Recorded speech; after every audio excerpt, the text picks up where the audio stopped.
Hello नमस्कार, आप सबका स्वागत है हमारे न्यू सीरीज में जिसका नाम है जिद है तो ज़िंदगी है। इस सीरीज़ में हम आज सबसे पहला स्टोरी की बात करेंगे। एक ऐसी कहानी सुनाएंगे जो आपको काफ़ी इंस्पायर करेगी। ये एक जिद्दी व्यक्ति की कहानी है, जिद्दी व्यक्तियों की कहानी की हम सीरीज ही ला रहे हैं। तो आप पहली स्टोरी की आप स्वागत स्टार्ट करते हैं। पहली स्टोरी, ये जो स्टोरी है इसमें जो शख्स है ये बहुत बड़े हस्ती माने जाते हैं। इनका जन्म 16 अप्रैल 1889 को हुआ। 1889 को जब इनका जन्म हुआ तो इनका घर बहुत गरीबी में चल रहा था। इनकी माँ पेशे से ज़रूर सिंगर थी, इनके पापा भी सिंगर और एक्टर थे, लेकिन फिर भी गरीबी में इनका घर बीत रहा था। एक ऐसा किस्सा हुआ, इनकी माँ स्टेज पे गाना गा रही थी। इनकी उम्र 5 साल थी। अचानक से इनकी माँ की आवाज़ बंद हो जाती है। तो 5 साल की उम्र में इनको सबसे पहले माँ के छोड़े हुए गाने को गाने का मौका मिलता है। आगे जैसे समय बीतता है, माँ की हालत उस सदमे के बाद से उनकी आवाज़ कभी रिकवर नहीं होती है। उनके बाद समय बीतता चला जाता है। एक टाइम के बाद माँ को उनसे सदमा ऐसा लगता है कि उनको मेंटल असाइलम भेजा जाता है। पिता के साथ, अपने भाई के साथ दोनों रहते हैं, अपने भाई और पिता के साथ ये रहते हैं। इनके बाद समय बीतता जाता है। इनके पापा की जो शराब की लत उनको इतनी ख़राब कर देती है कि उम्र जब इनकी 10 साल होती है तब इनके पापा का देहांत हो जाता है।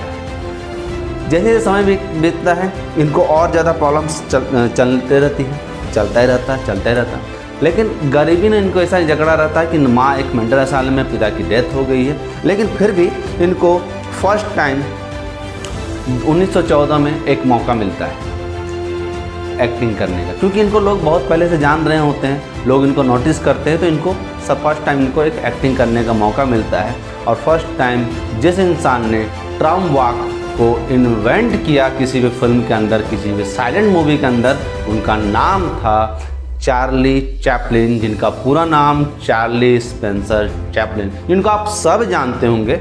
लेकिन फिर भी उनकी स्टोरी इतनी इंस्पायरिंग है कि मुझे लगा कि मैं सबसे पहले इस स्टोरी से आपकी रूबरू करवाऊँ। 1914 में जब इन्होंने ये मूवी में आए तो उस समय इनसे लोग इतना इंस्पायर हुए कि इनको बैक टू बैक 35 फिल्मों का कॉन्ट्रैक्ट साइन किया। 25 साल की उम्र में ये एक सुपरस्टार बन चुके थे। इनकी अपनी लाइफ तो थी, प्रोफेशनल लाइफ तो थी, लेकिन प्रोफेशनल लाइफ जब नॉर्मल होती रही, जब इनके पास पैसा, घर, गाड़ी सब कुछ आ गया, फिर भी इनकी जो पर्सनल लाइफ थी वो ख़राब होती रही।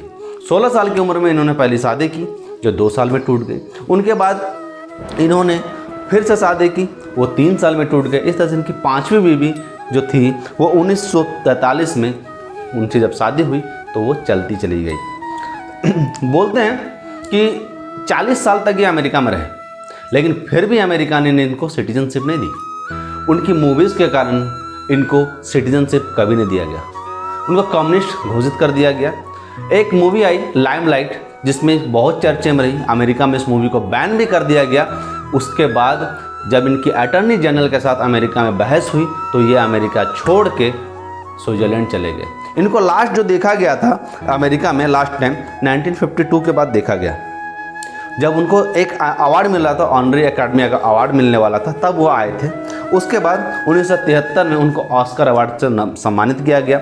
वो ऑस्कर अवार्ड मिलने में उन्होंने एक रिकॉर्ड बनाया। उन्होंने 12 मिनट का स्टैंडिंग ओवेशन लिया अपने अवार्ड के दौरान। ये आज तक का हिस्ट्री का रिकॉर्ड है।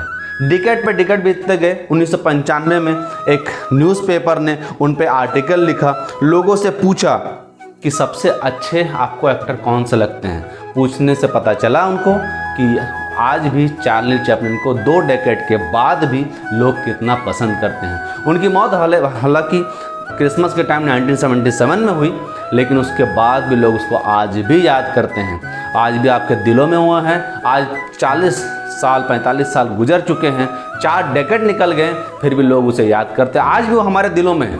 चार्ली चैपलिन को सब जानते हैं, उनकी कॉपी करना चाहते हैं, उनकी बातें सुनना चाहते हैं, उनके चीज़ों को एब्जॉर्व करना चाहते हैं। साइलेंट मूवीज़ के अंदर उन्होंने जो काम करके दिखाया, आज सब उनके ट्रम वॉक की कॉपी करते हैं।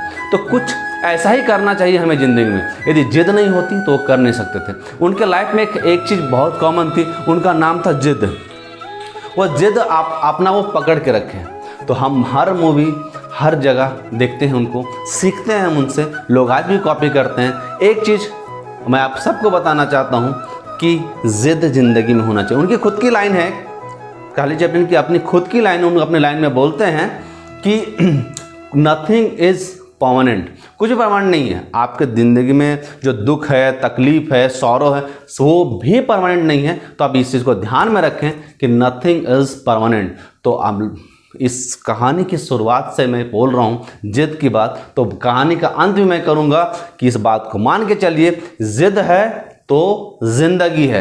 यदि आप हमें यूट्यूब पर देख रहे हो तो हमें सब्सक्राइब करें, हमें इंस्टाग्राम में देख रहे हो तो हमें फॉलो करें, फेसबुक में देख रहे हो तो लाइक करें। हम मिलते हैं अगले वीडियो में, तब तक के लिए धन्यवाद।